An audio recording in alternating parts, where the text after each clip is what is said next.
நம்ம பெற்ற திருச்சபை கர்த்தர் பெரிய காரியத்தை செய்து கொண்டு வருகிறார். அல்லேலூயா. இந்த தினத்திலே பாஸ்டர் அநேக காரியத்தை குறித்து பேசினாங்க. நான் இதை முடித்த உடனே பாஸ்டர் கையில் கொடுக்க விரும்புகிறேன். அல்லேலூயா. இந்த பாஸ்டர் சொன்னது போல உங்கள் யாவருக்கும் இது தெரிய வேண்டும். அல்லேலூயா. சபை நிர்வாகம் எவ்வளவு முக்கியம். நிர்வாகம் நல்லா இருந்தால் தான் சபை செழிப்புக்குள்ளாய் வரும். அல்லேலூயா. ஒரு நல்ல நிர்வாகம் இருந்தால் தான் சபை தேசத்திலிருந்து ஆசீர்வாதம் வரும். அல்லேலூயா. இதனால பாஸ்டர் உங்களோட சில காரியத்தை பகிர்ந்து கொள்வாங்க. அல்லேலூயா. தொடர்ச்சி செய்தியாக உண்மை உள்ளவர் என்று சொல்லி தலைப்பிலே நம்ம தியானித்து கொண்டு வருகிறோம். அல்லேலூயா. அல்லேலூயா. உண்மை உள்ளவர் சொல்லுங்க. உண்மை உள்ளவர். யார் என்னை மறந்தாலும் அவர் நம்மளை மறக்காத ஒரு உண்மை உள்ள தேவன். அல்லேலூயா. சரி, இப்போ உங்கள்கிட்ட கேட்க போறேன். கரெக்டா வசனத்தை தொடர்ந்து வச்சிருக்கீங்க. எங்கடா பாசை கேட்டுவாரு. சரி, வர அடுத்த ரவுண்டுக்கு வர வேண்டாம். சரி, அப்படி எடுத்து விட்டீங்கன்னா என் செல்ல பிள்ளைங்களா கைவாக எழுத நின்று வசனத்தை வாசிக்கணும். பார்க்கறதுக்கு சந்தோஷமா இருக்குது. எடுத்தோடனே எடுத்து வச்சிருக்கீங்க பாருங்க வசனம். உங்களுக்காக நான் கர்த்தரை ஸ்தோத்திரிக்கிறேன். அல்லேலூயா. சரி, என்ன வசனம்? வண்டர்ஃபுல். வாசிப்போம். அவைகள் காலைதோறும் புதியவைகள், உமது உண்மை பெரிதாய் இருக்கிறது. உமது உண்மை பெரிதாய் இருக்கிறது. ஹalleluya. இங்கிலீஷ்ல வாசிப்போம். They are new every morning. Great is your faithfulness. எத்தனை பேர் சொல்ல முடியும் கர்த்தரின் வாழ்க்கையிலே உண்மை உள்ளவராய்? எத்தனை பேர் சொல்ல முடியும் கர்த்தர் நம்முடைய திருச்சபைக்கு உண்மை உள்ளவராய்? ஹalleluya. அமரலாம். ஒரு கிளான்ஸாக நான் போக விரும்புகிறேன். இன்னைக்குள்ள தொடர்ச்சி செய்தியாக அநேக காரியத்தை இருக்கிறது. அல்லேலூயா. இந்த கன்க்ளூஷன் அநேகமாக இருந்தாலும் கூட I just want to go through a glance. அல்லேலூயா. முதல் பகுதியிலே faithfulness ஹெபிரியர் மொழியிலே மொழிபெயர்த்திருக்கிற வார்த்தை எமெத். சொல்லுங்க. எமெத். எமெத் என்று மூன்று அர்த்தம். ஒன்று truly faithful, faithfulness. சொல்லுங்க. truly faithful, faithfulness. Hallelujah. இதுல இந்த மூணாவது வார்த்தை தான் பார்த்து கொண்டு இருக்கிறோம். faithfulness. சரி, 2 தீமோத்தி 2:11 இருந்து 13 வாசிக்க கேட்கலாம். பவுல் அடியார் தீமோத்திக்கு எழுதுகிறார். என்ன எழுதுகிறார் என்று 2 தீமோத்தி 2:11 இருந்து 13 ஆகிய வசனத்தை வாசிப்போம். இந்த வார்த்தை உண்மை உள்ளது. பாருங்க எப்படி ஆரம்பிக்கிறாரு பவுல் தீமோத்திக்கு எழுதுகிறார். எப்படி ஆரம்பிக்கிறாரு? இந்த வார்த்தை உண்மை உள்ளது. என்னவெனில் நாம் அவரோடு கூட மரித்தோமானால் அவரோடு கூட பிழைத்திருப்போம். அவரோடு கூட பாடுகளை சகித்தோமானால் அவரோடு கூட ஆளுகையும் செய்வோம். நாம் அவரை மறுதலித்தால் அவரும் நம்மை மறுதலிப்பார். நாம் உண்மை இல்லாதவர்களாய் இருந்தாலும் அவர் உண்மை உள்ளவராய் இருக்கிறார். அவர் தம்மை தாமே மறுதலிக்க மாட்டார். ஹalleluya. ஹalleluya. அடுத்ததாக his faithfulness கீழ 6 குறிப்பு உங்களுக்கு நான் கொடுத்தேன். ஒன்று கர்த்தருடைய வார்த்தை அல்லது வசனம். அப்படி நீங்க எழுதி விட்டீங்கன்னா வசனத்தை எழுதி கொள்ளுங்க. சங்கீதம் 119 160. அல்லேலூயா.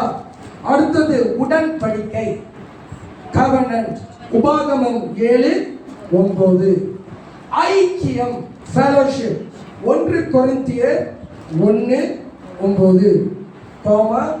அப்போஸ்தலர் 2:46. அடுத்ததாக பொருத்தனை வாவ். என்னாகமம் 30:2, உபாகமம் 23:21 இருந்து 23 ஆகிய வசனமும். அல்லேலூயா.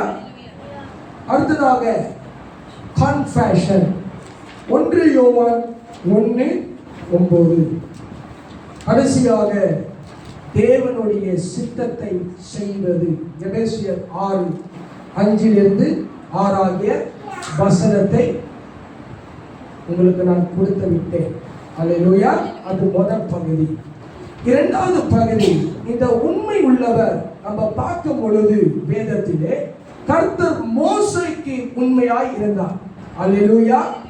மோசேக்கு சொன்ன கர்த்தர் அப்படியே யோசுவாவுக்கும் கர்த்தர் செய்தார். அல்லேலூயா.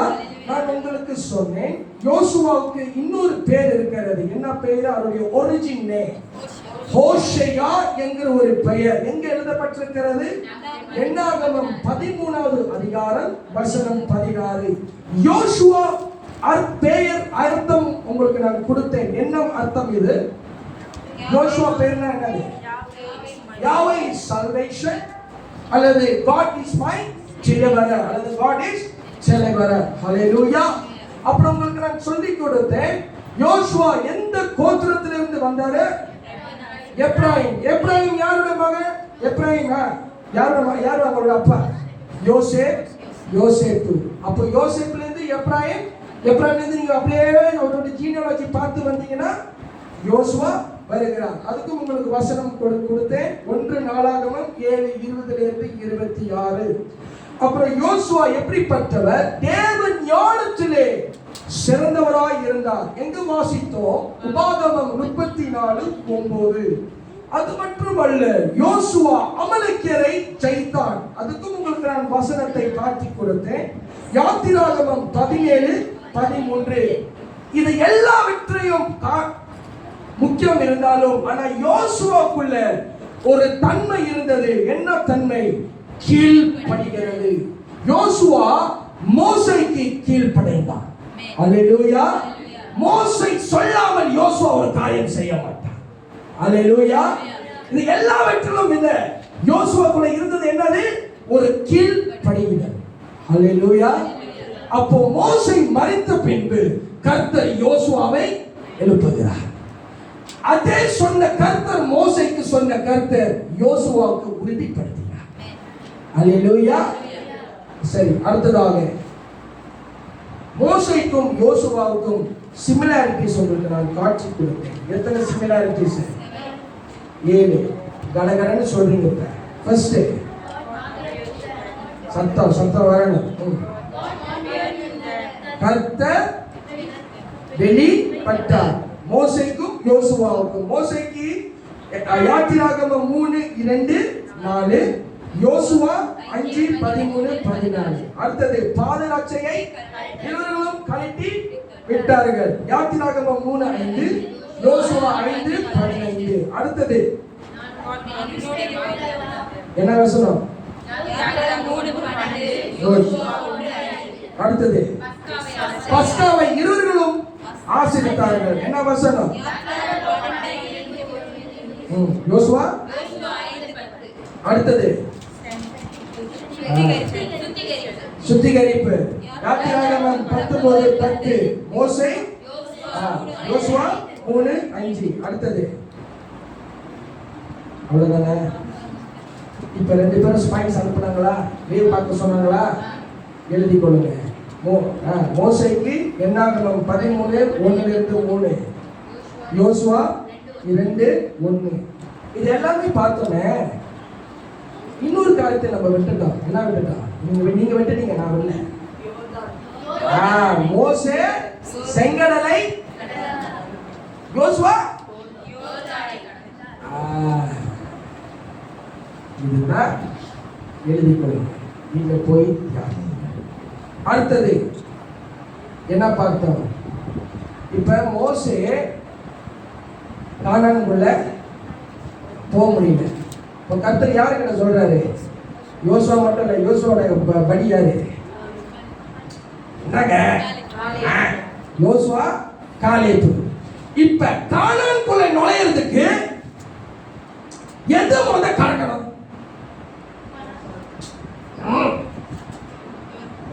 சொன்னாங்க யோர்தானை கடக்க வேண்டும். அல்லேலூயா. இந்த யோர்தானை கடக்கிறதுக்கு ஈஸியா கஷ்டமா?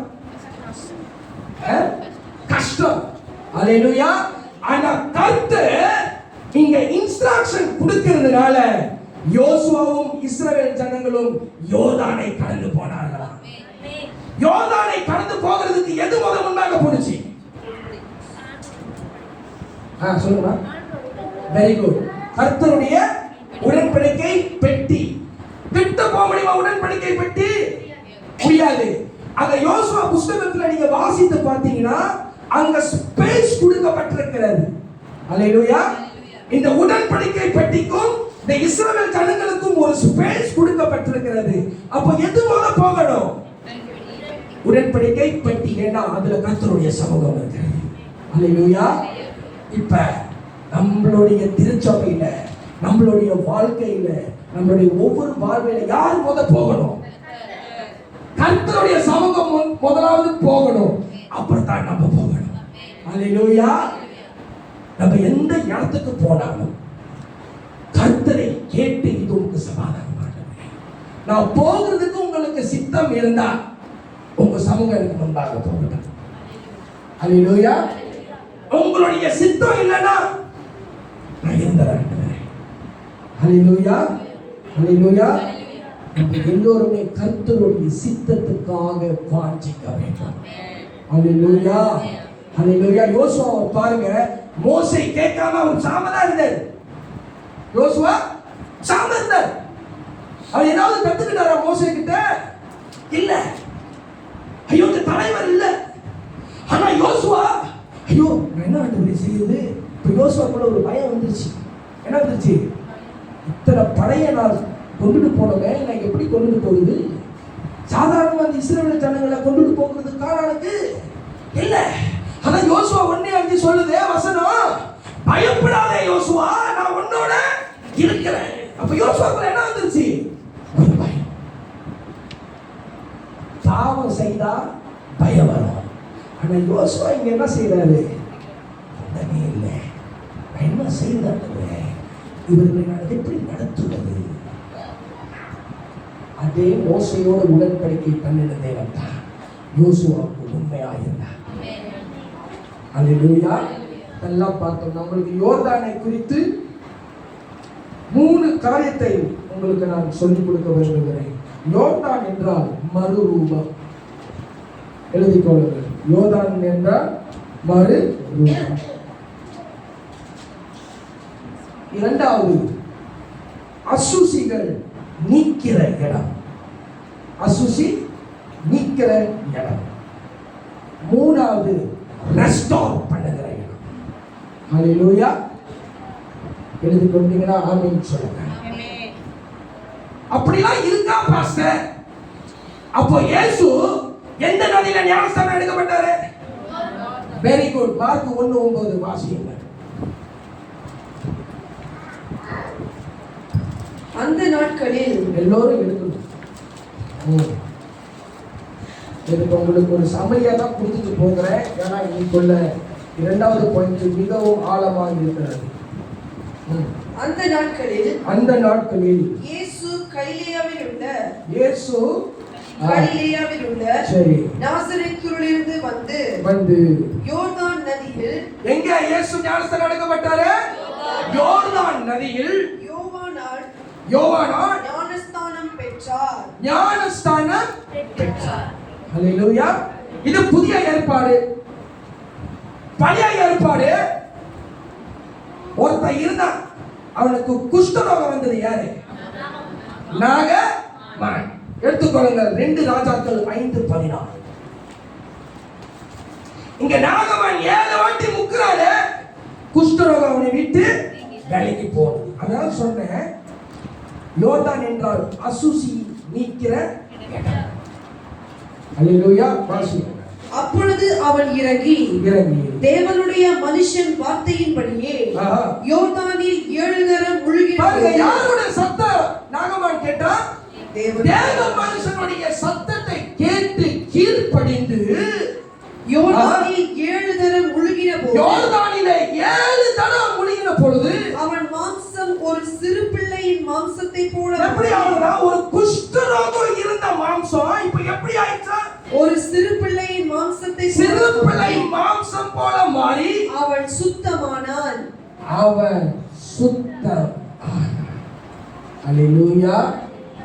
நம்மளுடைய ஆவிக்குரிய வாழ்க்கையில நம்ம போய் யோர்தான்ல போய் நிற்க முடியாது, அல்லது பத்துஃபிலிக்கி கடல்ல போய் நம்மளை போய் 7 வாட்டி நிற்கவும் முடியாது. எது நம்மளை அசுசி கிளீன் பண்ணனா இந்த சத்தியமான வேத வசனம். அல்லேலூயா. இப்போ உங்களை எல்லாம் நான் பஸ் பிடிச்சி பாசு இங்க யோர்தான் போட்டு இப்போ உங்களை எல்லாம் கூட்டிட்டு நான் போய் பத்துஃபிலிக்கில நீங்க எல்லாரும் 7 முக்கு 400 செட்டு 7 முக்கு பண்ணா என்ன ஆகிறது? அல்லேலூயா. இங்கேருந்து நம்ம இஸ்ரவேலுக்கு போக கஷ்டமா தான் இருக்குது. அல்லேலூயா. ஆனா வசனம் சொல்லுது, இரவும் பகலும் தியானிக்கிறவன் இந்த வார்த்தை அவனை செழிப்புக்குள்ளாய் நடத்தும். இரண்டாவது, அவனுடைய அசுசிகளை நீக்கும், பாவத்தை மன்னிக்கும், நம்முடைய பரிசுத்த ஜீவியத்துல நடத்தும். அப்படின்னு ஒத்துக்கொண்டீங்கன்னா ஆமென்னு சொல்லுங்க. அல்லேலூயா. இத்தனை பேரு மௌனமா இருக்கிறீங்களே, இப்ப பாஸ்டர் இடத்துல ஒரு கேட்க போறேன். இன்னைக்கு எத்தனை அதிகாரத்தை படிச்சுட்டு வந்திருக்கீங்க? வசனத்தை பைபிள் படிச்சு வந்தவர்கள் கைகளை தூக்குங்க.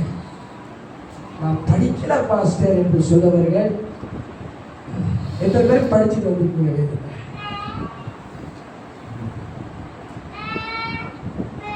அப்போ பாஸ்டர் சொல்லல, வசனம் என்ன சொல்லுது? வசனம் என்ன சொல்லுது? இரவும் பகலும் தியானிக்கணும். வேதத்தையே வாசிக்கலைன்னா ஒரு கிறிஸ்தவ ஜீவியத்தை எப்படி யோர்தானை கடக்க முடியும்? எப்படி தான் அனுதின வாழ்க்கையை நடத்த முடியும்? எப்படி சத்துருவை ஜெயிக்க முடியும்?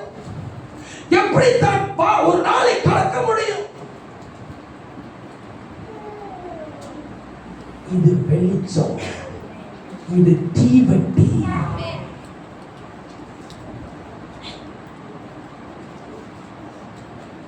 அப்படி வாசிக்கணும். இரவும் பகலும் கிருபையை கீழுங்க தேவன் கிட்ட. ஒரு நாளைக்கு எப்படியாவது 2 எப்படியாவது ஒரு 10 அதிகாரத்தை வாசிக்க, இல்லைன்னா யோர்தானை கடக்க முடியாது. இயேசு எப்படி உலகத்தை ஜெயித்தார்? தேவஜனமே, ஒரு சபையில வசனம் தியானிப்பு இல்லைன்னா நம்மளுடைய மறுத்த கிறிஸ்தவன் தான். நீ கனி கொடுக்க முடியாது. சோதனை வரும் பொழுது தடுமாறுவோம், எங்க போகணும்? வேதம் தான் நம்மளுடைய கேடகம்.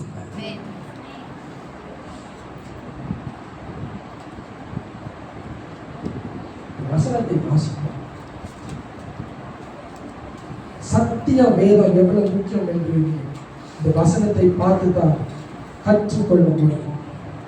சங்கீதம் 119.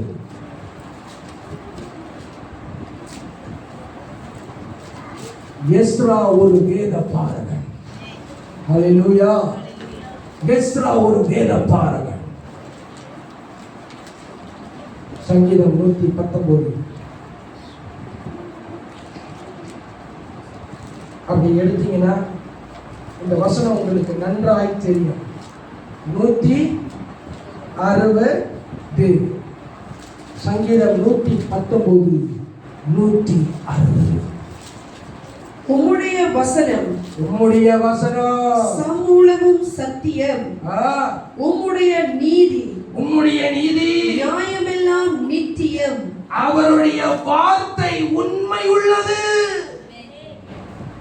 சத்தியம் நிறைந்த வார்த்தை, ஜீவனுள்ள வார்த்தை. இந்த தோராவை வாசிக்க வேண்டும். நம்ம வாசிக்காவிட்டால் இரவும் பகலும் வாசிக்கல முடியலனாலும் ஒரு வேளையாவது வாசிக்க பழகிக் கொள்ளுங்கள். ஹல்லேலூயா. வார்த்தை மேல பிரிய உள்ளவர்களாய் நீங்களும் நானும் இருக்க வேண்டும். கடைசி காலத்துல நிக்கிறோம். சோதனை வந்தா எப்படி ஜெயிக்க முடியும்? இயேசு வனாந்தரத்துல 40 நாள் உபவாசம் முடிந்து அப்படிப்பட்ட சத்துரு இயேசுவை சோதிக்க முடியுமானால் இந்த காலத்துல நீங்களும் நானும் சத்துரு சோதித்துக் கொண்டிருக்கிறான். அவனுடைய வலையில சிக்கிட்டோம்னா என்ன வசனத்தை வைத்து ஜெயிக்க போறோம்?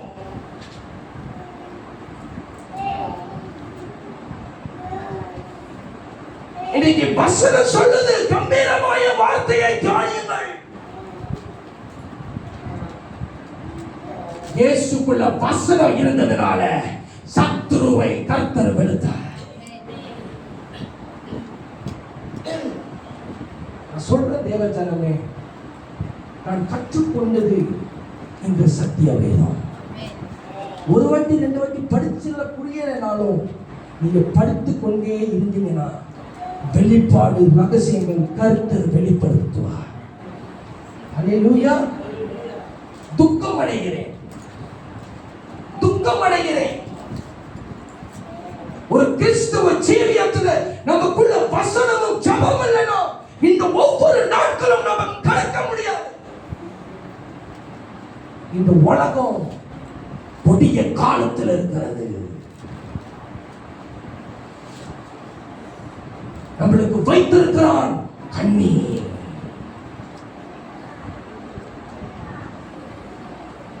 வேதத்தின் ரகசியங்கள் புரிந்து கொள்ள வேண்டும்.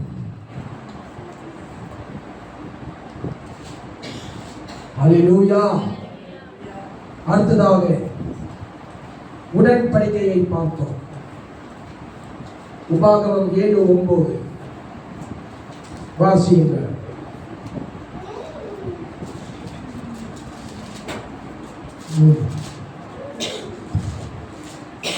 ஆகையால் உன் தேவனாகிய கர்த்தரே தேவன் என்றும் தம்மில் அன்பு கூர்ந்து தமது கற்பனைகளை கைக்கொள்ளுகிறவர்களுக்கு அவர் 1000 தலைமுறை மட்டும் உடன்படிக்கையையும் தயவையும் காக்கிற உண்மையுள்ள தேவன் என்றும். அல்லேலூயா. போதும்.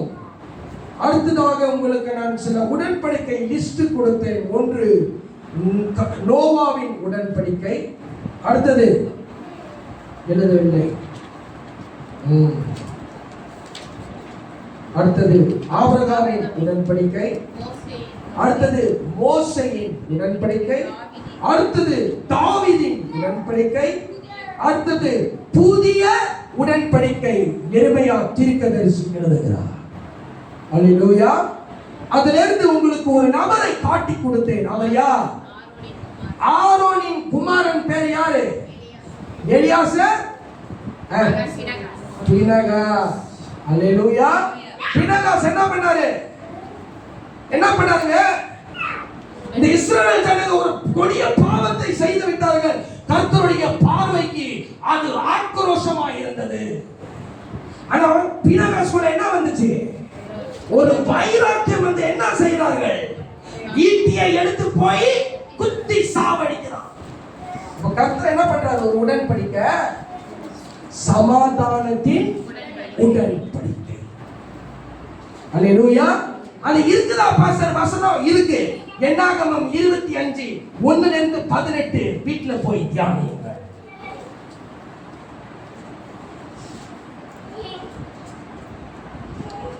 ரெண்டு பினகாஸ் இருக்குதுங்க. ஒண்ணு ஏலி, ஒரு மகனுங்க. இந்த பினகாஸ் யாரு? எலியாசருடைய மகன். அல்லேலூயா. அல்லேலூயா. சரி, அடுத்ததாக ஒரு சில 2 உடன்படிக்கைகளுக்கு நான் காட்டி கொடுத்து நான் கடந்து சொல்லுகிறேன். எழுதிக் கொள்ளுங்கள். யோசுவாவும் இஸ்ரவேல் ஜனங்கள். யோசுவாவும் இஸ்ரவேல் ஜனங்கள். யோசுவா இந்த இஸ்ரவேல் ஜனங்களை சீகேம்ல போய் கூட்டி சேர்க்கிறாருங்க. சீகேம்ல சொல்லுங்க. சீகேம்ல இங்க யோசுவா ஒரு உடன்படிக்கை செய்கிறாரு இஸ்ரவேல் ஜனங்களோட. வாசிப்போம். யோசுவா 24:25. அதுக்கு முன்பாக யோசுவா 24:1 வசனத்தை வாசிப்போம். பின்பு யோசுவா ம். இஸ்ரவேலின் கோத்திரங்களை எல்லாம் ம். சீகேமிலே கூடி வர எழுதிக் கொள்ளுங்கள். யோசுவா என்ன பண்றாரு? இந்த இஸ்ரவேல் ஜனங்கள் எல்லாம் எங்க கூடப்படுகிறார்கள்? சீகேமிலே கூடி வர பண்ணி கூடி வர பண்ணி இஸ்ரவேலின் மூப்பரையும் இஸ்ரவேலின் மூப்பரையும் எழுதிக் கொள்ளுங்கள். இஸ்ரவேலின் மூப்பரையும் தலைவரையும் இரண்டாவது தலைவரையும் நியாயாதிபதிகளையும் மூணாவது நியாயாதிபதிகளையும் அதிபதிகளையும் நாலாவது அதிபதிகளையும் வரவழைத்தான். வரவழைத்தார். அவர்கள் தேவனுடைய சந்நிதியில் வந்து எங்க நின்றார்கள். நின்றார்களா? ஒரு மனுஷனுக்கு முன்பாக நிக்கல, ஆனா கர்த்தருடைய சன்னிதானத்துல வந்து நின்றார்களா? ஹல்லேலூயா. இந்த யோசுவா இஸ்ரவேல் ஜனங்களுக்கு சொல்றாரு. 25க்கு மேலாக வசனத்தை வாசியுங்கள். அந்தபடி யோசுவா எல்லாரும் எடுத்துக்கொள்ளுங்க. இப்ப எங்க கூட்டிட்டு வந்தாரா? சீகேமிலே கூட்டி சேர்த்தார்கள். ஆஹா, அந்தபடி யோசுவா எல்லாரும் எடுக்கணும். அந்தபடி யோசுவா அந்நாளில் அந்நாளில் சீகேமிலே ஜனங்களோடு சீகேமிலே ஜனங்களோடு உடன்படிக்கை பண்ணி பாருங்க, எழுதிக் கொள்ளுங்க. உடன்படிக்கை பண்ணி அவர்களுக்கு அதை பிரமாணமும் பாருங்க, உடன்படிக்கை மட்டுமல்ல, இது ஒரு பிரமாணம். பிரமாணம் இங்கிலீஷ்ல என்னது? லா. நியாயமுமாக அண்டர்லைன் செகண்ட் எழுதிக் கொள்ளுங்க. இரண்டாவது நியாயமும் ஆஹா ஏற்படுத்தினார். ஏற்படுத்தினார். இந்த வார்த்தைகளை யோசுவா தேவனுடைய நியாய பிரமாண புஸ்தகத்தில் எழுதி எந்த புஸ்தகத்துல? நியாய பிரமாண புஸ்தகத்திலே எழுதி ஒரு பெரிய கல்லை எடுத்து அதை அங்கே கர்த்தருடைய பரிசுத்த ஸ்தலத்தின் அருகில் இருந்த கர்வாலி மரத்தின் கீழ் நாட்டி எல்லா ஜனங்களையும் நோக்கி இதோ இந்த கல் நமக்குள்ளே சாட்சியா இருக்க கடவுது. இத வேண்டாம், நீங்க 24 நான் மேல படிக்க சொன்னேன். 19 இருந்து வாசிங்க. யோசுவா ஜனங்களை நோக்கி, யோசுவா இந்த ஜனங்களை நோக்கி, இஸ்ரவேல் ஜனங்களை நோக்கி எந்த இடத்துல உடன்படிக்கை செய்தாரு? சீகேம். நீங்கள் கர்த்தரை சேவிக்க மாட்டீர்கள். கர்த்தரை சேவிக்க மாட்டீர்கள். அவர் பரிசுத்தம் உள்ள தேவன். அவர் எரிச்சல் உள்ள தேவன். உங்கள் மீறுதலையும் உங்கள் பாவங்களையும் மன்னியார். சரி, கர்த்தர் உங்களுக்கு நன்மை செய்திருக்க நீங்கள் கர்த்தரை விட்டு அந்நிய தேவர்களை சேவித்தால் பாருங்க, என்ன உடன்படிக்கை பண்றாரு? உண்மை உள்ள தேவனை தான் சேவிக்கணும். உண்மை உள்ள தேவனை நீ சேவிக்காவிட்டா, நீ அந்நிய தேவர்களை சேவித்தா, அவர் திரும்பி உங்களுக்கு தீமை செய்து உங்களை நிர்மூலமாக்குவார் என்றார். ஜனங்கள் யோசுவாவை நோக்கி, ஜனங்கள் மறுபடியும் யோசுவாவை நோக்கி, அப்படி அல்ல நாங்கள் கர்த்தரையே சேவிப்போம் என்றார்கள். இப்படி சொன்னவர்கள் நியாயாதிபதி புஸ்தகத்துல வாசித்து பார்த்தீங்கன்னா இந்த சொல்லப்பட்ட பிரமாணத்தை இஸ்ரவேல் ஜனங்கள் மீறிட்டார்கள். நீங்க நியாயாதிபதிகள் 2வது அதிகாரத்துல வசனம் 1 பார்த்தீங்கன்னா, ஒரு தேவ தூதன் வந்து தோன்றனா. எங்க தெரியுமா தோன்றனா? போக்கீமில வந்து தோன்றனா. இஸ்ரவேல் ஜனங்களுக்கு கீழ்ப்படியாமை இல்லை. இந்த தேவனை தான் நீ கும்பிடணும், அந்நிய தேவனை கும்பிடக்கூடாதுன்னு சொல்லியும் இந்த இஸ்ரவேல் ஜனங்கள் மீறுதல் பண்ணுகிறார். ஒரு தேவ தூதன் கில்காலில் இருந்து போக்கியம்ல தோன்றினார். அதையும் வாசிப்போம். நியாயாதிபதிகள் 2வது அதிகாரம் வசனம் 1. கர்த்தருடைய தூதனானவர் கில்காலிலே இருந்து போகீமுக்கு வந்து, அண்டர்லைன் பண்ணிக்கங்க, கில்கால் டு போகேம். நான் உங்களை எகிப்திலிருந்து புறப்பட, ஐயோ நான் தான் உங்களை எகிப்திலிருந்து விடுதலை ஆக்கிட்டேனே, உங்கள் பிதாக்களுக்கு ஆணையிட்ட தேசத்தில் நான் உங்களை கொண்டு வந்து விட்டு, ஐயோ உங்களை நான் கொண்டு வந்து விட்டுட்டேனே, உங்களோட பண்ணின என் உடன்படிக்கை, ஐயோ உங்களோட நான் உடன்படிக்கையும் பண்ணிட்டேனே, நான் ஒரு காலும் முறித்து போடுவதில்லை என்றும் நீங்கள் இந்த ஜாதிகளோடு ஆ? உடன்படிக்கை பண்ணாமல் அவர்கள் பலிபீடங்களை இடித்துவிட கடவீர்கள் என்றும் சொன்னேன். சரி. ஆனாலும் என் சொல்லை கேளாதே. பாருங்க, இந்த இஸ்ரவேல் ஜனங்களுக்கு எழுதி கொள்ளுங்க, ஒரு கரெக்டர் இருக்கு, disobedient. இன்னைக்கு நீங்களும் நானும் ஒன்று கர்த்தருடைய பிரமாணத்துக்கு கீழ்ப்படியணும். இரண்டு, கர்த்தர் உங்களுக்கு கொடுத்த ஊழியக்காரர்களுக்கு சட்டத்துக்கு கீழ்ப்படியணும்.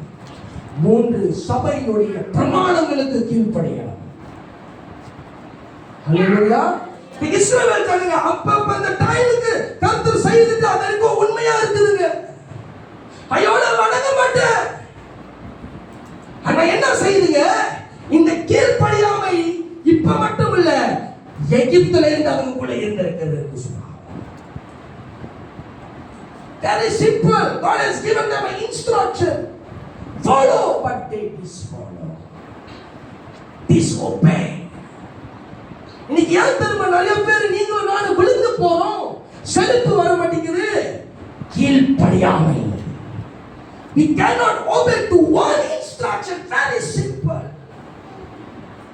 Disobedience will bring us to a failure. நீங்க அப்படியே ராஜாக்கள் புத்தகத்தை வாசித்து பாருங்கள். கீழ்ப்படியாமை இருந்தா கர்த்தர் சிங்க கையில் ஒப்புவிப்பார். நீங்க வாசித்து பாருங்க. பாஸ்டர் சத்திய வேதத்தை இந்த உள் ரகசியத்தை ஆவியானவர் வெளிப்படுத்தி கொடுத்தார். Look this my son. இந்த பா கீழ்ப்படியாமை இல்லைனோ I will give you to the lion. அப்ப இந்த இஸ்ரவேல் ஜனங்களுக்குள்ள கீழ்ப்படியாமை இருக்கிறதுனால தொடர்ந்து படிச்சு வந்தீங்கன்னா கர்த்தர் அவர்களை சிங்க கையில ஒப்பு கொடுக்கிறார். பீறி போடு. ஹalleluya. A very simple instruction. கர்த்தர் இங்க அழகா யோசுவாவுக்கு இன்ஸ்ட்ரக்ஷனை கொடுத்து கொண்டு வருகிறார். யோசுவா அதை எடுத்து ஜனங்களுக்கு முன்பாக வைக்கிறார். இதை செய்யுங்க, இது செய்யாதீங்க, இதை செய்யுங்க, இது செய்யாதீங்க. ஆனா இந்த இஸ்ரவேல் ஜனங்களுக்குள்ள என்ன இருந்தது? கீழ்ப்படியாமை. இன்னைக்கு திருச்சபையில இரவும் பகலும் கர்த்தருக்கு ஸ்தோத்திரம் பண்ண வேண்டும். வசனத்தை இரவும் பகலும் தியானிக்க வேண்டும். ஒரு பலிபீடம் நம்ம கிட்ட இல்லைன்னா எப்படி ப்ராஸ்பரஸ் வரும்? எப்படி நமக்குள்ள கர்த்தர் செழிப்பு அடைய வைப்பாரு? எப்படி கர்த்தர் நம்முடைய ராஜாக்களோடு பிரபுக்களோடு கர்த்தர் நம்மை அமர செய்வார்?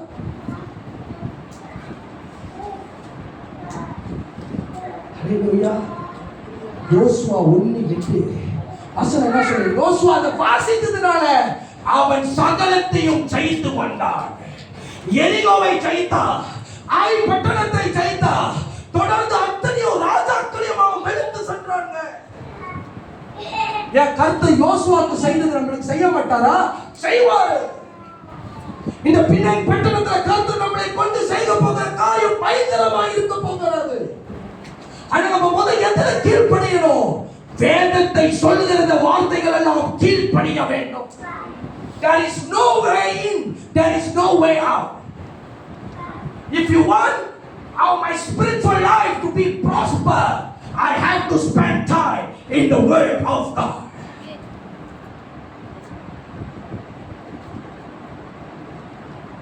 இன்னைக்கு யார் தெரியுமா சபை வளர்ச்சி அடைய முடியல? கர்த்தர் சொல்லிட்டாரு, ஓ இந்த தேசத்துல எழுப்புதல் வர முடியுதுன்னு. யார் எழுப்புதல் வரல? 30 வருஷத்துக்கு முன்ன நான் கேள்விப்பட்டேன் இந்த தேசத்துல எழுப்புதல் வரும். எழுப்புதல் வரல. ஏன்னா பிரமாணங்களை கை கொள்ளவில்லை. ஹalleluya. ஹalleluya. வசனம் சொல்லுது, தூங்கி இருக்கிறவர்களை எழுந்து. Arise, O wake from the sleep.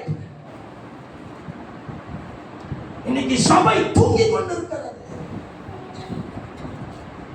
கர்த்தர் இதை நோக்கி விசனப்படுகிறார். தனிப்பட்ட வாழ்வில் ஒரு ஜெப பலிபீடம் இல்லை.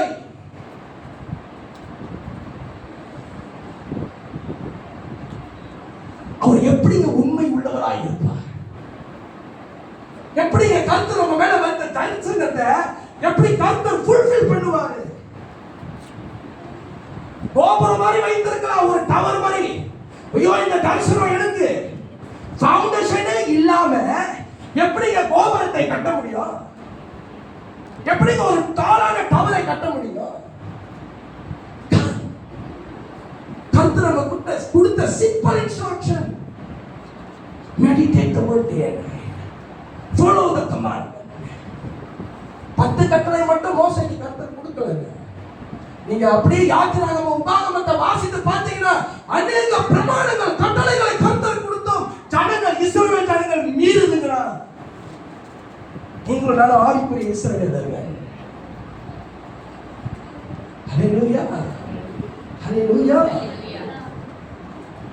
இந்த சபை அப்படி இருக்கக்கூடாது. இரவும் பகலும் வார்த்தையினால் பிழைத்திருக்க வேண்டும்.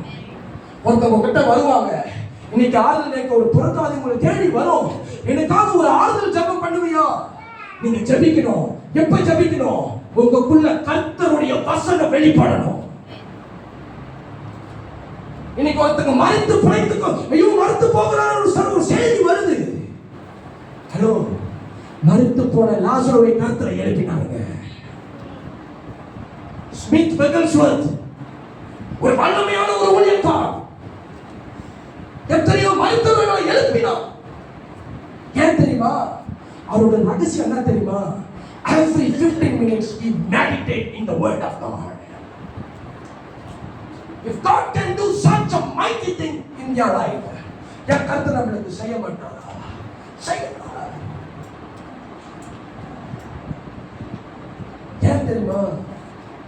இந்த பிரமாணத்தை கை கொள்ளாதனால, வசனம் வெளிப்பாடு இல்லாதனால ஜெபிக்க முடியாதுங்க. You cannot offer your time at least 1 hour for the presence of God every day. You cannot do that. I am sorry, we are called to be a failure. That's all. நீங்க அநேக மூத்த ஊழியக்காரர்கிட்ட கேட்டு பாருங்க, what is their secret of the ministry of their success? DJ ஐயா எவ்வளவு பெரிய வல்லமையான ஊழியக்காரர், 8 மணி நேரம் எப்படி அவர் ஜெபிக்க முடியும்? Because he spent his time with the word. இந்த தேசத்துல எழுப்புதல் வராங்க எப்ப தெரியுமா? நம்ம எல்லோரும் ஒருமனப்பட்டு வசனத்தை தியானிக்க முடியும், பிரமாணங்கள் கீழ்ப்படிய முடியும். சிம்பிள் இன்ஸ்ட்ரக்ஷன் தான் கர்த்தர் கொடுத்தாரு இஸ்ரவேல் ஜனங்களுக்கு. இது கூட அவங்க செய்ய முடியல. They cannot obey. Because இது எகிப்திலே நமக்குள்ள ஏற்கனவே இருந்தது. அப்பயும் படிச்சு பாருங்க, மீறுதல் after மீறுதல் after மீறுதல், the make angry, கர்த்தரை angry பண்ண வைத்தாங்க, make God angry. உடன்படிக்கை பண்ணிட்டாங்க, உன்னை கானான்குள்ள கொண்டுட்டு போயிட்டாரு. கானான்குள்ள போயுமா நீ போய் இந்த மீறுதல் பண்ற? இப்ப யார் மேல தப்பு? யோசுவா மேல இல்லையே, மோசே மேல இல்லையே, யார் மேல தப்பு? இஸ்ரவேல் ஜனங்க. நட்டா ராஜாக்களை வாசித்து பாருங்க, உன்னை சிங்க கையில நான் ஒப்புவிட்டேன், பீறி போடு. இப்போ டிஸ்ஒபீடியன்ஸ் இல்லாவிட்டா கர்த்தர் நம்ம சிங்க கையில தான் ஒப்புவிப்பாரு.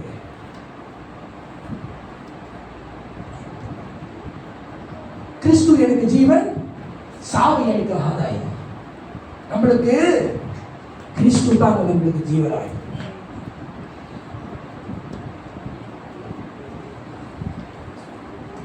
வெரி வெரி எத்தனை ஏன் ஆவியானவர் உள்ளத்துல இதை பேச வைக்கிறாங்க? புதிய ஏற்பாடு உடன்படிக்கை என்னங்க? இயேசுவின் ரத்தம் நம்மளை கழுவி சுத்திகரித்து நம்ம பாவத்திலிருந்து மீட்டுட்டாருங்க. ஆனா அதே பாவத்துல நம்ம போய் விழுந்துகிட்டு இருந்தோம்னா கர்த்தர் இரக்கத்தோட மன்னிப்பாரா? மாதத்துல ஒரு நாள் தான் நம்ம இந்த ஹோலி காம்யூனியன் எடுக்கிறோம். அது ஒரு நாள், மீதி 29 நாள் தானே பலிபீடத்துக்கிட்ட போய் ஆண்டவரே இன்னைக்கு நான் ஏதாவது தப்பு செஞ்சுட்டேனா என்னை மன்னிச்சிருங்க, யாராவது நான் குற்றப்படுத்திட்டேனா என்னை மன்னிச்சிருங்க. யாராவது நான் செய்யறதுனால நான் பார்த்து முறைச்சிட்டேன், என்னை மன்னிச்சிருங்க. நான் ஏதாவது அவங்களுக்கு சடனாய் செஞ்சுட்டேன், மன்னிச்சிருங்க ஆண்டவரே. சிந்தனையில யோசிக்கிறவனும் தப்பு பண்ணுகிறான். உங்களை குறித்து தப்பா யோசிச்சுட்டேன்னா கான்சிடர் அவங்க சிந்தனையில பாவம் செஞ்சுட்டேன். எத்தனை பேர் இந்த மாதிரி இந்த நாளில் நம்ம வாழ்கிறோம்? இந்த பாஸ்டர் ஒரு நல்ல பாயிண்ட் சொன்னாரு. கோபம் சூயம் அஸ்திபாரத்துக்கு முன்பாகவே தனித்து போய் ஒப்புராயிருந்தோம். அதுதான் கர்த்தர் நம்மளுக்கு சொல்லி கொடுத்த ஒரு பிரமாணம். Forgive those who hurt you. Hallelujah. Petra பிணை திருச்சபை இந்த வருஷத்துல சத்தியத்துல வளரணும். Hallelujah. உங்களை யாராவது வெளியில பொருந்தாது உங்களை கிட்ட வருவாங்க, உங்களுக்குள்ள கர்த்தர் வெளிப்பட்டு வசனம் பேசணும். வசனம் இப்படி தாங்க சொல்லுது, என் கர்த்தர் பைபிள்ல இப்படி தாங்க பேசுறாரு.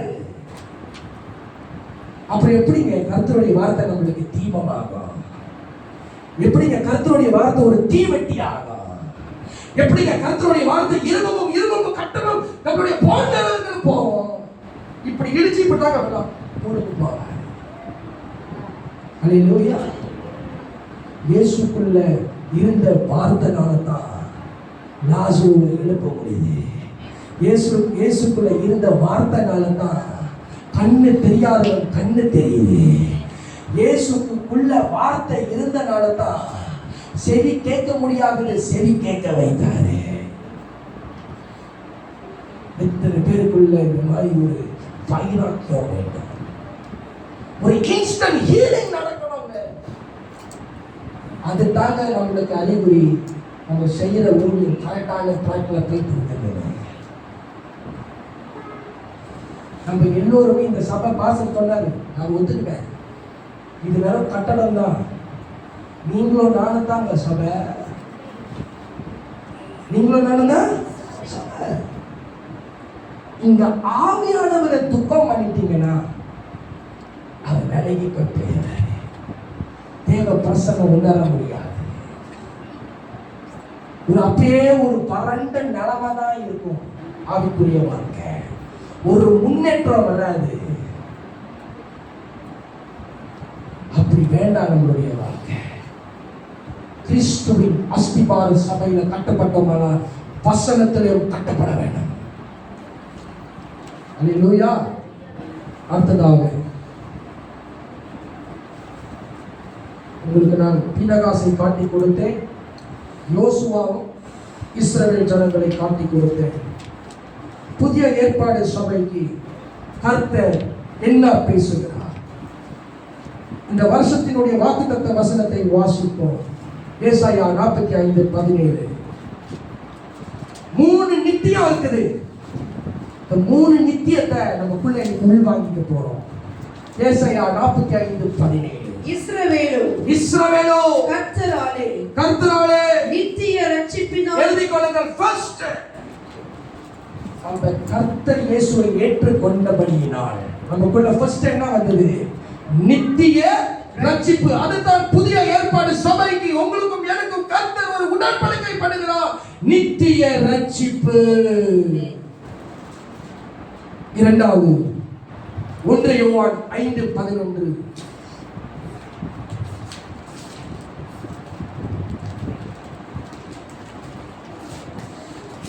யோவான் 5:11. தேவன் நமக்கு நித்திய ஜீவன். இரண்டாவது நித்திய ஜீவன். அல்லேலூயா. நான் மரித்தாலும் ஆனா நான் பிழைப்பேன். அல்லேலூயா. பூமியில மரித்தாலும் ஆனா கர்த்தருக்குள்ள நான் பிழைத்திருக்கிறேன். அல்லேலூயா. அடுத்ததாக ஏசாயா 26:4. முதல் நித்திய ரட்சிப்பு, இரண்டாவது நித்திய ஜீவன், மூணாவது 26:3-4 ஆகிய வசனத்தை வாசிக்கிறேன். உம்மை உறுதியாய் பற்றிக் கொண்ட உறுதியாய் நம்ம கர்த்தரை பற்றி கொள்ளும் பொழுது ஏசாயா 26:4. கர்த்தரை என்றென்றைக்கும் நம்புங்கள். கர்த்தரை என்றென்றைக்கும் நம்புங்கள். கர்த்தராகிய யெகோவா, கர்த்தராகிய யாரு? யெகோவா யெகோவா நித்திய கண்மலையாய் போதும், இருக்கிறார். நித்திய கண்மலையாய் இருக்கிறார். அல்லேலூயா. நித்திய ரட்சிப்பு, நித்திய ஜீவன், நித்திய கண்மலையாய் இருக்கிறார். அல்லேலூயா. ஒரு பாடலை பாடுவோம். என்ற கண்மலையானவரே, என்னை காக்கும் தெய்வம் நீரே, என்ற கண்மலையானவரே, கைகளை தட்டி என்னை காக்கும் ஓ வல்லமை மாட்சிமை நிறைந்தவரே, மகிமைக்கு பாத்திரரே, வல்லமை நன்றி ஆண்டவரே. ஆராதனை ஆராதனை உமக்கே. ஓ ஹல்லேலூயா ஹல்லேலூயா. ஆராதனை நன்றி ஆண்டவரே.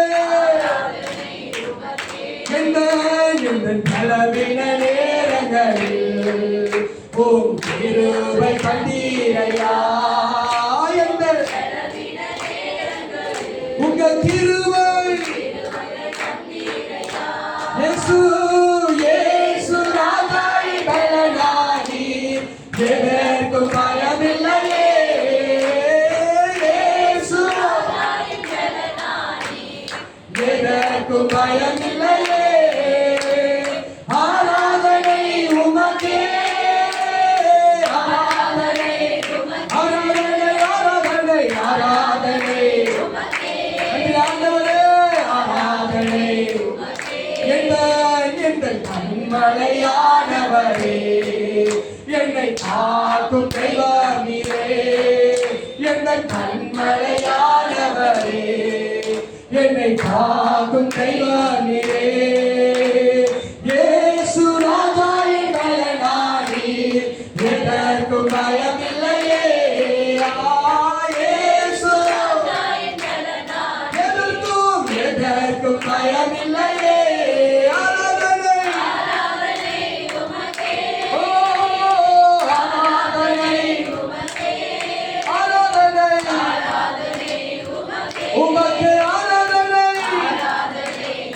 கடைசியான ஆராதனை. ஓ thank you Lord. ஆராதனை ஆராதனை. நன்றி ஆவியானவரே. இந்த வாழ்க்கையில நித்திய ரட்சிப்புக்காக கொடுத்தீங்க. கொஞ்ச நேரம் ஜெபம் பண்ணுங்க. நித்திய ரட்சிப்புக்காக நன்றி ஆண்டவரே. பழைய ஏற்பாடில பல காரியங்களை நாங்கள் தியானித்தோம், உடன்படிக்கைகளை தியானித்தோம். ஆனா இந்த புதிய ஏற்பாடு திருச்சபையில கர்த்தர் எங்களோடு பண்ணின 3 காரியங்கள் ஆண்டவரே.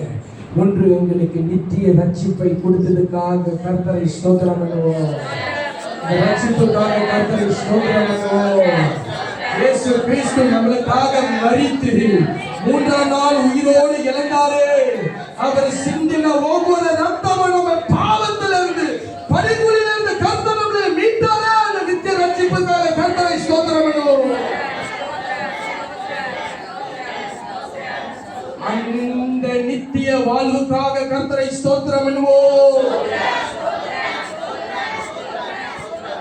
நம்ம வாழ்க்கையில நித்திய கண்மலையா இருக்கிறாரே, கர்த்தரை ஸ்தோத்திரம் பண்ணுவோம்.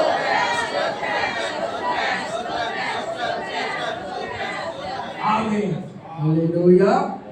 இன்னைக்கு 3வது பாயிண்ட் 1 யோவான் 1:9. சில காரியத்தை தியானித்து நான் நிறைவு செய்ய விரும்புகிறேன். 1 யோவான் 1:9. நம்முடைய 6 காரியத்தை சொன்னேன். உடன்படிக்கை பார்ட் முடிந்து விட்டது. ஹல்லேலூயா. அநேக காரியத்தை நம்ம தியானிக்க முடியாது. உங்களுக்கு நான் லிஸ்ட் அவுட் பண்ண காரியங்கள் வீட்டில் போய் வேதத்தை எடுத்து தியானியுங்கள். ஹல்லேலூயா. 1 யோவான் 1:9. நம்முடைய பாவங்களை பாவங்களை நாம் அறிக்கையிட்டால் எழுதிக் கொள்ளுங்கள். இரண்டாவது, நம்மளுடைய பாவத்தை அறிக்கை செய்வது. பாவங்களை நமக்கு மன்னித்து பாவங்களை அவர் நம்மை மன்னித்து எல்லா அநியாயத்தையும் நீக்கி நம்மை சுத்திகரிப்பதற்கு அவர் உண்மையும் நீதியுமாய் இருக்கிறார். ஹல்லேலூயா. எப்போ கர்த்தர் உண்மையும் நீதி உள்ளவராய் இருப்பார்? நம்ம பாவத்தை அறிக்கை செய்யும் பொழுது. 1 யோவான் 8வது வசனத்தையும் 1 யோவான் 1:10 1 யோவான் 1:8 ஆகிய வசனத்தை வாசியுங்கள். நமக்கு பாவம் இல்லை என்போமானால், எழுதிக் கொள்ளுங்க, நம்மளுக்கு பாவம் இல்லை என்போம் ஆனால் நம்மை நாமே வஞ்சிக்கிறோம். எழுதிக் கொள்ளுங்க, பாவம் இல்லை என்று சொல்லுவர்கள் யாரு? வஞ்சிக்கப்படுகிறவர்கள். சத்தியம் நமக்குள் இராது. இரண்டாவது, சத்தியம் நமக்குள்ள இராது. ஹல்லேலூயா. இந்த பாஸ்டர் சொன்னாங்க, யாரெல்லாம் நான் பாவம் செய்யல, நான் எப்பொழுதும் 24 மணி நேரம் ஹோலினா, அவன் யாரு? வஞ்சிக்கிறவன். He is a deceiver. ஏன்னா அவனுக்குள்ள என்ன இல்ல? சத்தியம் இல்ல. அடுத்தது 1 யோவான் 1:10, நாம் பாவம் செய்யவில்லை என்போமானால் நாம் அவரை பொய்யராக்குகிறோம். யாரை பொய்யாக்குறோம்? நீங்க மனசுல பொய்யாக்குறீங்களோ இல்லையோ, கர்த்தரை பொய்யாக்கிட்டோம். அவருடைய வார்த்தை நமக்குள் இராது. அப்பா என்ன இல்ல? நமக்குள்ள வார்த்தை இல்லையா? நீங்க பாருங்க, படுக்கும் பொழுது பரிசுத்தவான்கள், எழுதும் பொழுது பரிசுத்தவான்கள் இப்படிதான் நடப்பாங்க. Left right. அப்படின்னா அவன் யாரு?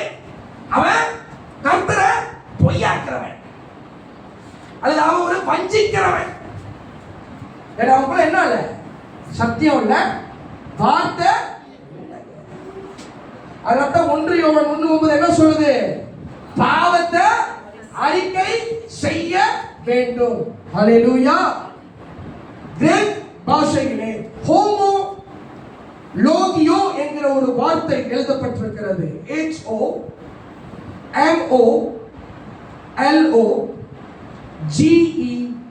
HOMOLOGEO, ஹோமோலோஜியோ அல்லது ஹோமோலோகியோ. கிரேக் பாஷையிலே அறிக்கை செய்வது, கன்ஃபெஷனுக்கு 3 வார்த்தை எழுதியிருக்கிறார்கள். எழுதிக் கொள்ளுங்கள். 1, to confess. சொல்லுங்க, அறிக்கை செய்வது. இரண்டாவது, to acknowledge. மூன்றாவது, to agree. ஹோமோலோகியோக்கு என்ன அர்த்தம்? to confess, to acknowledge, to agree. எத்தனை பேர் பொழுது ஆமென் சொல்லுவோம்? ஆமென். சரி, இப்பொழுது சில சம்பவங்களை உங்களுக்கு நான் காட்டி கொடுக்க விரும்புகிறேன். அல்லேலூயா. எத்தனை பேர் ஆர்வமா இருக்கிறீங்க? அநேக 8 சம்பவங்கள் இருக்கிறது. ஆனா இன்னைக்கு வேற 3 சம்பவத்தை குறித்து நான் உங்களுக்கு காட்டி கொடுத்து நிறைவு செய்ய விரும்புகிறேன். அல்லேலூயா. பைபிளிலே யாரு தன் தரப்பை சபித்தவன்? Very good. அடுத்தது, வெரி குட், எழுதிக் கொள்ளுங்கள். யோபு பக்தன், எரேமியா தீர்க்கதரிசி. அப்படியெல்லாம் வசனம் இருக்கா பாஸ்டர்? வசனம் இருக்கு. இப்போ உங்களுக்கு நான் காட்டி கொடுக்க போறேன். எழுதிக் கொள்ளுங்க. wrong confession will bring curse. ஹல்லேலூயா. சொல்லுங்க, தவறான அறிக்கை செய்தா சாபத்துக்குள்ளாய் உட்படுவோம். அப்படித்தான் யோபு பக்தன் தான் பிறப்பை சபித்தான். யோபு 3:1 வசனத்தை முதல் வாசிப்போம். அதற்கு பின்பு யோபு தன் வாயை திறந்து தான் சொல்லுங்க, எல்லாரும் எடுக்கணும் அந்த வசனத்தை. இன்னைக்கு உங்களுக்காக ஜெபிக்க போறேன். நம்ம இந்த மாதிரி அறிக்கை செய்திருக்கோம். நான் ஏன் பிறந்தேன், நான் வாழவே தகுதி இல்லையே அப்படி சொன்னவர்களுக்கு மட்டும்தான் உங்களுக்கு நான் மேல ஜெபிக்க போறேன். ஏன்னா ஒரு அறிக்கை செய்துட்டோம்னா சத்ருவானவன் அதை வைத்து கர்த்தர்கிட்ட வழக்காடுவோம். நம்மளுடைய வார்த்தை என்ன, நம்மளுடைய நாவல் என்ன இருக்குது? ஜீவனும் மரணம் இருக்குது. ஜீவன் பேசினா பிழைப்போங்க, மரணம் பேசினா மரணம் வரும். அல்லேலூயா. இன்னைக்கு அப்படி சொல்லிட்டீங்கன்னா நீங்க வந்து அப்புறம் மேல பாருங்க, உங்களுக்காக செபிக்க வேண்டும். ஏன்னா இது நம்ம சொல்லிட்டோம், சத்துருவானவன் அதை எடுத்து கர்த்தர் இடத்துல வழக்காடுவோம். அப்படித்தான் சத்துருவானவன் யோபுக்கு ஆண்டவர்கிட்ட போய் வழக்காடுனான். ஆனா யோபு கர்த்தர் அழைக்கல.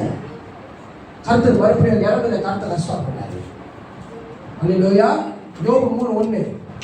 அதற்கு பின்பு யோபு எல்லாரும் எடுக்கணும் அந்த வசனம்.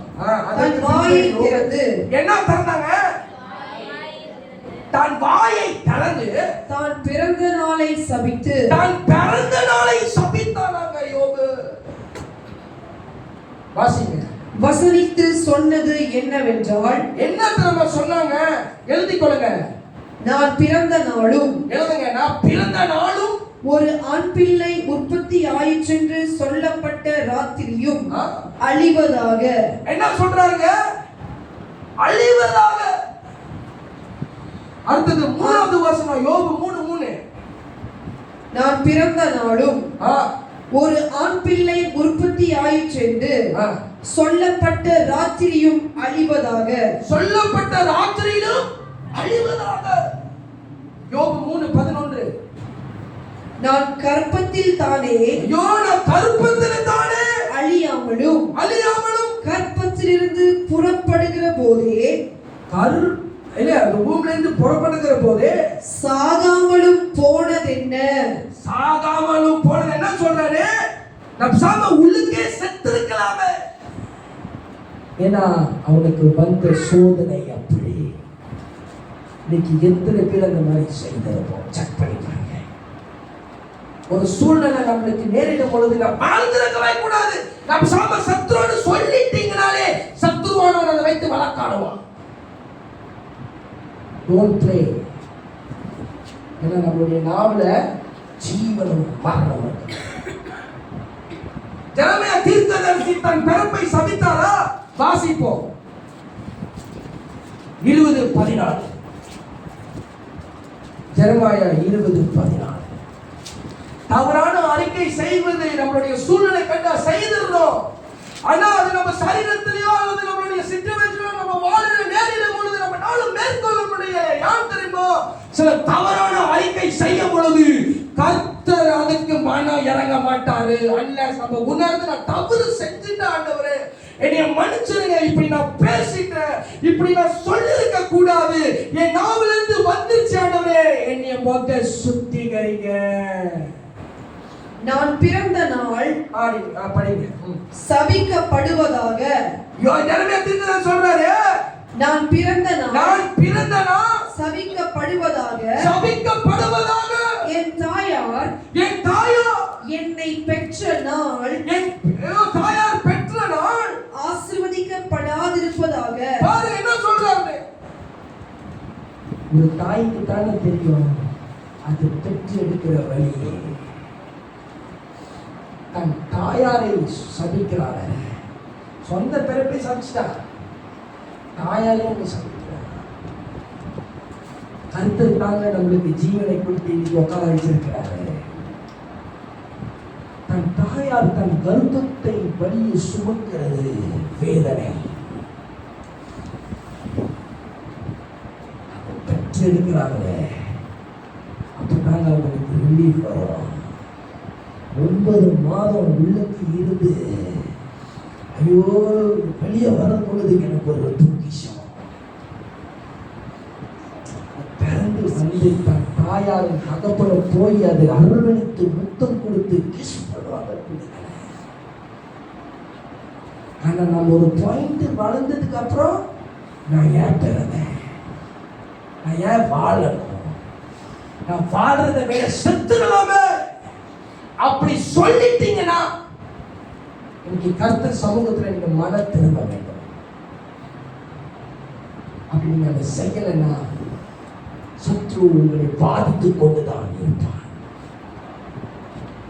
ஒரு பிரேக் த்ரூ வராது. அல்லேலூயா. எல் பெராசிம்க்கு என்ன தெரியுமா அர்த்தம்? இந்த எல் பெராசிம் நமக்குள்ள பறக்கணும்னா நமக்குள்ள ஒரு பிரேக் த்ரூ வரணும். நான் சொன்னதெல்லாம் இதெல்லாம் இந்த ஜனவரிலேருந்து இந்நாள் வரைக்கும் நான் பேசிட்ட போய் அள்ள முடியுமா? பேசிட்டீங்க, அள்ள முடியுமா? வார்த்தைய அள்ள முடியாது. ஆனா கர்த்தர் ஒருவராலே மட்டும்தான் நம்மளுடைய பாவத்தை மன்னிக்க முடியும். எப்போ நம்ம 100% மன திரும்ப பொழுது. சில பேர் பாப்பீங்க, ஆக்ரோஷத்துல வச்சு அடிக்கிறது என்னமோ ஃபமிலாவான் மாதிரி. அப்புறம் ஐயோ தப்பு பண்ணிட்டேனாங்க, இப்படி பேசிட்டேன், என் தகப்பனை இப்படி பேசிட்டேன், என் தாயாரை இப்படி பேசிட்டேன், என் ஒய்ஃபை இப்படி நான் பேசிட்டேன், என் ஹஸ்பண்ட் இப்படி பேசிட்டேன். இப்படி செய்து மன திரும்பலைன்னா, ஒரு அறிக்கைக்குள்ள உண்மையாய் வரலன்னா, ஒரு பிரேக் த்ரூ அல்லது ஒரு எல் பெராசி வராது. அல்லேலூயா. எத்தனை பேர் சொல்றீங்க கிறிஸ்தவ வீட்டில் சண்டை இன்னைக்கு இருக்குது? அல்லேலூயா. எத்தனை பேர் நம்ம வாக்குவாதம் பண்றோம்? வாக்குவாதம் பண்ணிக்கிட்டே வாங்க, புல்லட் மாதிரி, ஒரு M16 மாதிரி வந்துட்டு ஐயோ அப்புறம் போய் வறந்துரும் பாருங்களேன். இல்ல, வார்த்தையினால் அறிக்கை செய்கிறவன் கர்த்தரிடத்தில் மனதிருக்கிறான். இப்ப நான் பாஸ்டர் சூதனை போய் தடபுன்னு சுட்டுக்கிட்டே இருந்தா அவங்களுக்கு கண்டிப்பா இறுதிய நோக்கம் அடிப்பாங்க. அப்ப நான் போய் பாஸ்டர் சூசன் கிட்ட என்ன செய்யணும்? பாஸ்டர் எனக்கு மன்னிச்சிடுங்க, இதுதான் பிரார்த்தனை. அவங்களுக்கு நாளைக்கு நான் போய் ஒரு மேக்டவுனிலோ ஒரு ஐஸ்கிரீமோ நான் வாங்கி கொடுத்துருவேன். அல்லேலூயா. இப்படி யோபு பக்தனும் எரேமியா தீர்க்கதரிசி தன் சொந்த பிறப்பை சபிக்கிறார்கள். யோபு மன திரும்பினா டுவர்ட்ஸ் தி எண்ட் மன திரும்பினா. எரேமியா தீர்க்கதரிசி அவர் யாருங்க? அவரோட வேலை புலம்பிக்கிட்டு தான் இருக்கணும். அவரோட வேலை 24 மணி நேரம் புலம்பிக்கிட்டே தான் இருக்கணும். அன்னைக்கு ரெண்டு சின்னப்பா சொல்லிட்டேன், அன்னைக்கு எரேமியா தீர்க்கதரிசி புரியும். ஏன்னா ஆக பெரிய புஸ்தகமே அவர் தான் எடுத்தாலும் பாருங்க முடிச்சு கரெக்டா சொன்னாங்க. அதனால தான் நீங்க ஆனாலும் புலம்பிக்கிட்டே இருக்கிறீங்களா? ஏன்னா எரேமியா முடிஞ்ச என்ன வருது? புலம்பல். இன்னைக்கு நம்ம என்ன வாசிக்கிறோம்? புலம்பல் 3:23. அவர் புலம்பின வார்த்தையை தான் வாசிச்சுட்டு இருக்கிறோம். அல்லேலூயா. பாஸ்டர் சூசன் எப்படி நம்ம தாங்கி இருப்பாங்க? இந்த ஆள் எல்லாரும் புலம்பிக்கிட்டு பாருங்க, இந்த ஆள் அல்லாவோட புலம்புது. இப்ப நான் புலம்புனா எனக்கு தீர்வு வருமா? சொல்லுங்க. வராது. நான் எங்க போய் உட்காரணும்? பலிபீடத்துல. சபையில வந்தா பலிபீடம், வீட்டுல என்னுடைய தனியாரிய போட்டி. ஐயோ புலம்பிட்ட ஆண்டவரை என்னை மன்னிச்சிருக்கேன். அதுதான் கர்த்தர் விரும்புகிறார், தாழ்மை குணம். அல்லேலூயா. யாரை பார்த்தோம்? யோபு, எரேமியா. நான் என் தவறை நான் ஒத்துக்கிறேங்க. இங்க பலிபீடத்துல இருந்து நான் ஒத்துக்கிறேன். அநேக நேரத்தில் அவங்ககிட்ட நான் புலம்புவேன். நான் ஏங்க உங்ககிட்ட மறைக்கணும்? அவங்ககிட்ட கேட்டு பாருங்க. ஆனா காதுல இருந்து ரத்தம் தான் வரல. என்ன வரல? காதுல இருந்து ரத்தம் தான் வரல. So don't love it. சொல்லுங்க. எங்க பேரணும்? போலமான ஒரு இடம் இருக்கு, பலிபீடம் நம்மளுடைய வீடு. அல்லேலூயா. அடுத்ததாக இதை நான் எடுக்கும் பொழுது இந்த சத்தியத்தை ஆவியானவரின் உள்ள பேச ஆரம்பித்தார். ஓ, நான் இனிமே நான் தவறான கான்ஃபெஷன் செய்யவே கூடாது. நான் மன திரும்புறேன். தவறான புலம்ப கூடாது. நீ மன்னிச்சிருங்க. அல்லேலூயா. அல்லேலூயா. இங்க சிம்சோன் ஒரு தப்பு பண்றாருங்க. வாசிக்கலாம். நியாயாதிபதி புஸ்தகம் 16வது அதிகாரம் 17-20 எழுதிக்கொள்ளுங்க. 3வது சிம்சோனும் டெலாயிலாவும். இங்க டெலாயிலா என்ன பண்றா? போய் சிம்சோனை போய் பாஸ்டர் பண்றா. எங்க இருந்துல அவனுக்கு பலம் வந்துச்சு? வாசிப்போம். இப்படி அவனை தினம் தினம் தன் வார்த்தையில் பாருங்க, தினம் தன் வார்த்தையை நெருக்கி அலட்டி கொண்டிருக்கிறதினால் சாகத்தக்கதாய் அவன் ஆத்துமா ஆத்துமா எப்படி இருந்ததா? சாகத்தக்கதாயும் விசனம் அடைந்து உள்ளதாயும் தன் இருதயத்தை எல்லாம் அவளுக்கு வெளிப்படுத்தி, அதுக்கப்புறம் என்ன பண்றாரு? இதுக்கப்புறம் ஒரு டார்ச்சர் தாங்க முடியாதப்பா டெலைலா, இந்த நான் எல்லாத்தையும் சொல்லிடுறேன்னு சொல்லி இப்ப சிம்சன் டெலைலா கிட்ட சொல்லும் பொழுது, சவரகன் கத்தி என் தலையின் மேல் தலை மேல படலாகாது. யார் தெரியுமா அப்படி சொல்றாங்க? சிம்சன் எந்த பிரதிஷ்டை? ஒரு நசரேயன் பிரதிஷ்டை. நீங்க என்னாகமம்ல வாசிக்கலாம் நசரேயன் பிரதிஷ்டையை குறித்து. அதுல சிம்சன் ஒரு ஆள். அல்லேலூயா. வாசிங்க. நான் என் தாயின் கர்ப்பத்தில் பிறந்தது முதல் தேவனுக்கென்று நசரேயனானவன் என் தலை சிரைக்கப்பட்டால் என் பலம் என்னை விட்டு போம். பாருங்க, இது போய் என்ன சொன்னாரு? ரொம்ப டார்ச்சர் தாங்க முடியாம உண்மை போய் கட்டிட்டாரு. யார்கிட்ட? டெலைலா கிட்ட. அதனாலே நான் பலட்சயமாகி மற்ற எல்லா மனுஷரை போலும் ஆவேன் என்று அவளிடத்தில் சொன்னான். அவன் தன் இருதயத்தை எல்லாம் தனக்கு வெளிப்படுத்தினதை சிம்சன் என்ன பண்ணிட்டாரு? டெலைலா கிட்ட எல்லாத்தையும் வெளிப்படுத்திட்டாரு. தெலீலாள் கண்டபொழுது அவள் பெலிஸ்தரின் அதிபதிகளுக்கு ஆள் அனுப்பி இந்த ஒரு விசை வாருங்கள், அவன் தன் இருதயத்தை எல்லாம் எனக்கு வெளிப்படுத்தினான் என்று சொன்னாள். அப்பொழுது பெலிஸ்தரின் அதிபதிகள் வெள்ளி காசுகளை தங்கள் கையில் எடுத்துக்கொண்டு அவளிடத்துக்கு வந்தார்கள். அவள் அவனை தன் மடியிலே நித்திரை செய்ய பண்ணி ஒருவனை அழைத்து அவன் தலைமயிரின் 7 ஜடைகளையும் சிறைப்பித்து அவனை சிறுமைப்படுத்த தொடங்கினான். அவன் பலம் அவனை விட்டு நீங்கிற்று. அல்லேலூயா, அல்லேலூயா. இதுல என்ன கத்துக்கிறோம்னா, சிம்சோன் ஒரு அழைக்கப்பட்டவன். அல்லேலூயா. சிம்சன் கூட யார் இருந்தா? கர்த்தருடைய பலன்.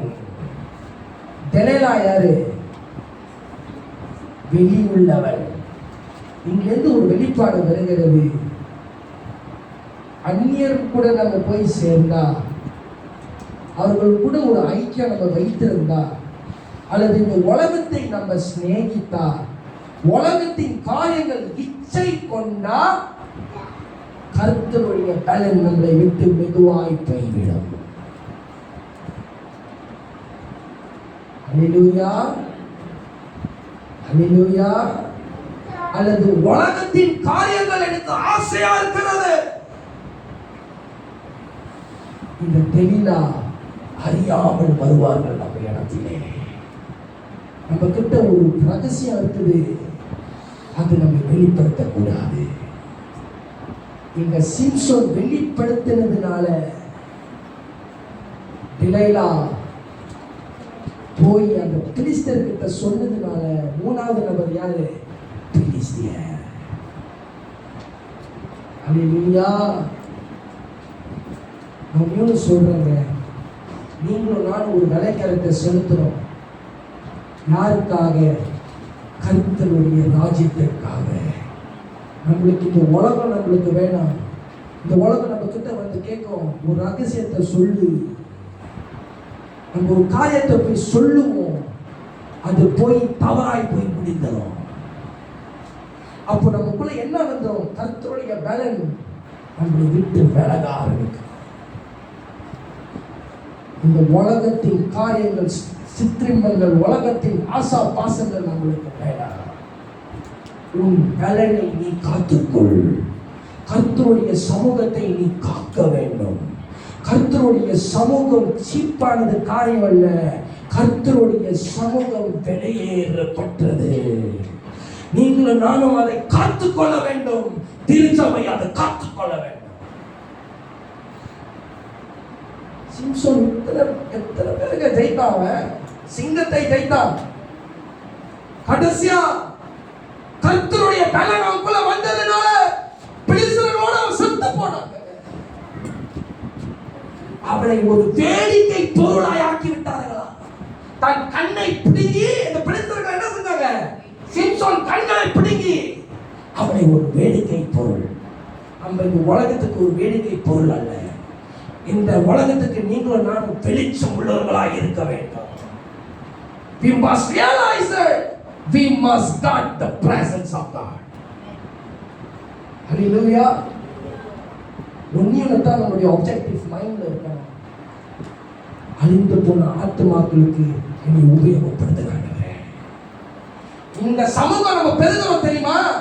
இந்த சமூகத்தை அவங்கள போய் தொட்டு கர்த்தருடைய சமூகத்துக்கு எடுத்துட்டு வாங்க. ஹல்லேலூயா. இன்னைக்கு எத்தனை பேர் சொல்ல முடியும், நான் கர்த்தருடைய சமூகத்தை நான் காத்துக்கொண்டேன்? கை தூக்காதீங்க. காத்துக்கொள்றோம், அப்போ பலூன் மாதிரி புசுக்கு போயிடும். அந்த மாதிரி இருக்கக்கூடாது. அனுதினமும் கர்த்தருடைய சமூகத்தை நம்ம காத்துக்கொள்ள வேண்டும். கர்த்தர் இது செய்ய வேண்டாம்னு சொன்னாரா? செய்யாத. அப்படி செஞ்சா கர்த்தருடைய பிரசன்னம் நம்மளை விட்டு விலகிடும். கர்த்தருடைய பலன் நம்மளை விட்டு விலகிடும். நீங்கள் நான் இந்த பூமிக்கு ஒளியானவர்கள், வேடிக்கை பொருள் அல்ல. நீங்களும் நானும் கர்த்தருக்கு விலை உயர்ந்த ஒரு பொக்கிஷம். சீயோனின் வாசல் நெருக்கடியான வாசல். வெளிப்படுத்தலின் விசேஷத்துல வாசிக்கிறோம், 144,000 பேர் மட்டும்தான் நெருக்கமான வாசலுக்குள்ளே நுழைய முடியும். அந்த 144,000 பேர் நீங்களும் நானும் இருக்கணும்னா கர்த்தருடைய சமூகத்தை காத்துக்கொள்ள வேண்டும். நம்மளை திருடி போகிறதுக்கு தலையாட்கள் உண்டு வெளியில. உன் கூட பேசி உன் ரகசியத்தை கண்டுபிடிக்கிறதுக்கு தலையாட்கள் வெளியில உண்டு. நீங்களும் நானும் கர்த்தருடைய சமூகத்தை காத்துக்கொள்ள வேண்டும். உங்களுக்கு தெரியுமா, ஒரு தீர்க்கதரிசி, நான் சொல்ல மாட்டேன், நான் 16 வயசு இருக்கும் பொழுது ஒரு வாலிப முகாமுக்கு நான் போயிருந்தேன். அந்த தீர்க்கதரிசிகளுக்கு முன்பாக வாலிப பிள்ளைகளுக்கு ஒரே ஒரு ஆலோசனை தான் கொடுத்தார். If you want to shine for the Lord, do not associate with the worldly people. If you want to shine for the kingdom of God, you have to separate your life from them. They don't know the value, but God knows our value. 16 வயசுல சொன்னதை இந்நாள் வரைக்கும் என்னுடைய மைண்ட்ல அதை capture ஆகிவிட்டது. ஒரு காலத்துல நம்ம எகிப்தில் கூட இருந்தோம், ஆனா கர்த்தர் நம்மளை விடுதலை ஆக்கி பரம கானானுக்குள்ளே நம்மளை நுழைய செய்ய வைத்திருக்கிறார். அது தாங்க பாலும் தேனும் ஓடுகிற ஒரு நதியான ஒரு இடம். நம்ம கர்த்தர் சீப்புள்ள தேவன் இல்லைங்க. அவர் நீதி உள்ள தேவன், உண்மை உள்ள தேவன், நம்மளை கண்காணிக்கிற தேவன், நம்மளுடைய பரிசுத்த வாழ்க்கையை வாஞ்சிக்கிற தேவன். இங்க ஆதாமோ ஏவாளோ பாவம் செய்ததுனால அவருக்குள்ள என்ன வந்ததா? பயம் வந்ததுனால தாங்க போயிட்டு அந்த தீப்புனால ஒளிஞ்சிட்டாங்க. கர்த்தர் வந்து அந்த ஏதேன் தோட்டத்துல உலாவுகிறார். ஆதாமே நீ எங்க இருக்கிறாய்? இதோ இருக்கிறார் ஆண்டவரே. ஆதாமோ ஏவாளோ பயந்துகிட்டு வருகிறார்கள் தோட்டத்துக்கு வெளியே. நீ பாவம் செய்யாத முன்ன நீ நிர்வாணம் இருக்கிறது உனக்கு தெரியாது. ஆனா நீ பாவம் செய்ததுனால அந்த நிர்வாகம் உனக்கு தெரிஞ்சிருச்சு. பாவம் செய்கிறவங்களுக்கு என்ன தெரியுமா? ஃபர்ஸ்ட் அடையாளம் பயம். என்னது? பயம். பயம் வந்து அப்படி போய் ஒளிவோம். ஹல்லேலூயா. இங்க ஆதாமோ ஏவாளோ வந்து கர்த்தருக்கு முன்பாக பாவ அறிக்கை செய்யறாங்க. ஏவாள் கொடுத்துச்சு, நான் சாப்பிட்டேன். கர்த்தர் என்ன பண்றாரு? சபிச்சிட்டாரு. அவங்க பாவத்தை ஒத்துக்கொண்டாங்க. Very good. But yet they have been cursed and sent out from the Garden of Eden. They sent out. கர்த்தர் அவங்களை வெளித்தட்டார். இனி உனக்கு இந்த இடம் இல்லை. அதுக்கப்புறம் ஆதாம் ஏவாளுடைய வாழ்க்கை சிம்பிளா ரொம்ப ஸ்மூத்தா இருந்துச்சா? No, they have to toil, they have to work hard, they have to live a hardship in their life. அப்போ கர்த்தர் பாவத்தை வெறுக்கிறார். ஆனா 1 யோவான் 1:9 வசனம் என்ன சொல்லுது? பாவத்தை அறிக்கை செய்கிறவன் கர்த்தர் உண்மையாகவே நம்மை மன்னிக்கிற தேவனாய் இருக்கிறார். அல்லேலூயா. எழுப்பி நிற்போம். ஒரு நிறையா இருக்கிறது. வர நாட்களிலே உங்களுக்கு நான் கற்றுக் கொடுக்கிறேன். கண்களை மூடுவோம்.